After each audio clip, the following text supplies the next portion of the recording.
22મી જાન્યુઆરીએ ભગવાન રામની પ્રાણ પ્રતિષ્ઠા થઈ ગઈ છે, ત્યારે મોટી સંખ્યામાં રામ ભક્તો રામલલાના દર્શન કરવા અયોધ્યા જઈ રહ્યા છે। ત્યારે આજથી રાજકોટમાં અયોધ્યા ધામ જવા માટે આસ્થા સ્પેશિયલ ટ્રેન રવાના થઈ ગઈ છે।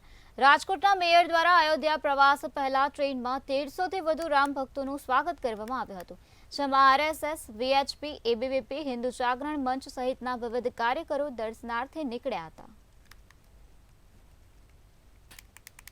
રાજકોટ જંકશન ની અંદર આપણે જોઈ રહ્યા છીએ કે વિશ્વ હિન્દુ સંઘ પરિવાર અને અન્ય વિવિધ ક્ષેત્રના જે કાર્યકર્તાઓ છે તેનો અયોધ્યા મુકામે આજ પહેલી જ વખત રાજકોટની અંદર આ પહેલા ટ્રેનની અંદર આજે જે લોકો નસીબદાર છે કે જેને આ ટ્રેનની અંદર અયોધ્યા જવાનો મોકો મળ્યો છે અને આ લોકો આજે તારીખ 11 થી લઈને 14 તારીખ સુધી અયોધ્યા મુકામે શ્રી રામલલ્લાનું મંદિર નિર્માણ થઈ ગયું છે, ત્યાં દર્શન કરવા માટે એ લોકો જઈ રહ્યા છે।